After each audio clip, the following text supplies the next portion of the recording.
அஸ்ஸலாமு அலைக்கும் வரஹ்மத்துல்லாஹி வபரகாத்துஹு. சஹாபாக்களின் வரலாறுகள். அபூதர் கிஃபாரி ரலியல்லாஹு அன்ஹு இஸ்லாத்தை தழுவுதல். தங்களுடைய இஸ்லாத்தை பகிரங்கப்படுத்த வேண்டாம் என்று ரசூலுல்லாஹி ஸல்லல்லாஹு அலைஹி வஸல்லம் அவர்கள் கூறியிருந்தும் ஹஜ்ரத் அபூதர் ரலியல்லாஹு அன்ஹு அவர்கள் இவ்வாறு செய்தது சத்தியத்தை வெளிப்படுத்த வேண்டும் என்ற பேராவலினாலாகும்.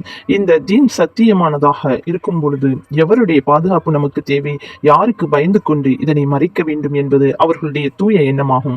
ரசூலுல்லாஹி ஸல்லல்லாஹு அலைஹி வஸல்லம் அவர்கள் பகிரங்கப்படுத்த வேண்டாம் என்று கூறியது அவர் துன்பங்களை அனுபவிக்க கூடாது என்ற அன்பினால் கூறியதாகும்.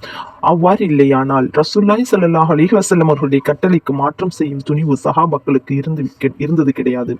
அதனை பற்றியுள்ள சில சம்பவங்கள் தனிப்பிரிவில் பின்னால் கூறப்படவிருக்கின்றன. ரசூலுல்லாஹி ஸல்லல்லாஹு அலைஹி வஸல்லம் அவர்களும் கூட தீனை பரப்புவதில் பலவிதமான துன்பங்களை சகித்துள்ளார்கள். எனவேதான் ஹஜ்ரத் அபூதர் ரலியல்லாஹு அன்ஹு அவர்கள் தங்களுக்கு நபி அவர்கள் கூறியபடி செயல்படுவதற்கு பதிலாக, தங்களின் இஸ்லாத்தை மறைத்து வைத்துக் கொள்வதற்கு பதிலாக நபி அவர்களை பின்பற்றி பகிரங்கப்படுத்தி தொல்லைகளை ஏற்றுக்கொண்டார்கள். இவ்வாறான தியாகத்தின் காரணமாகவே தீன் துனியாவுடைய எல்லா வகையான முன்னேற்றங்களும் கண்ணியத்துக்குரிய சஹாபாக்களின் காலடியில் வந்து வீழ்ந்தன. களங்கள் அனைத்தும் அவர்களின் பிடியில் சிக்கின. அவர்களில் எவரேனும் ஒருவர் இக்கலிமாவை ஒருமுறை கூறி இஸ்லாமிய கொடியின் கீழ் வந்துவிட்டால் உலகில் மிகப்பெரிய சக்தியும் அதை விட்டும் அவரை தடுத்திட முடியவில்லை.